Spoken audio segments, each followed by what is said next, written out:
নিজের আয়ের সঞ্চিত অর্থ যদি নিয়মিত প্রত্যেক মাসে প্রত্যেক বছর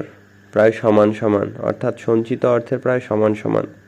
কাউকে না কাউকে কোনো না কোনো সময় ধার দেন এবং এটা যদি নিয়মিত চলতে থাকে, তবে এতটুকুই বলবো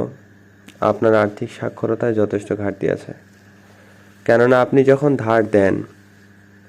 বিশেষত আপনার আয়ের প্রায় পুরো সঞ্চয়টা, অর্থাৎ মাসে বলেন, দৈনিক বলেন, সপ্তাহে বলেন, যা আয় করেন সেই আয়ের খরচ বাদ দিয়ে যেটা সঞ্চয় হয়, সেই সঞ্চয় যদি নিয়মিত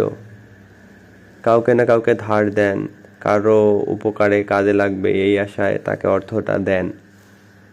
সেটা যতটুকুই হোক, ওই যে বললাম যতটুকু সঞ্চয় হয় সেটা যদি পুরোপুরি দেন বা পুরোটাই দেন, তবে কি খেয়াল করেছেন অর্থটা আসলে আপনার হয়ে নয়, যাকে ধার দিচ্ছেন বা যাকে অর্থটা দিচ্ছেন তার হয়ে কাজ করছে। ফলাফল এরকম যদি চলতে থাকে, তবে অতীতে যেমন ছিলেন আজকেও তেমনই আছেন,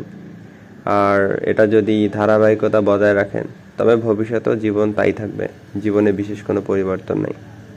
কেননা যা করছেন তা তো করছেনই, কিন্তু আপনার কাজের বিনিময়ে যে সঞ্চিত অর্থ আসছে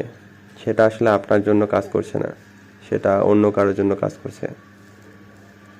বিষয়টা বুঝতে পারলে ভালো, না বুঝতে পারলে ওই যে বললাম, কালকে যেমন ছিলেন আজ তেমন আছেন, ভবিষ্যতে হয়তো তেমনই থাকবেন।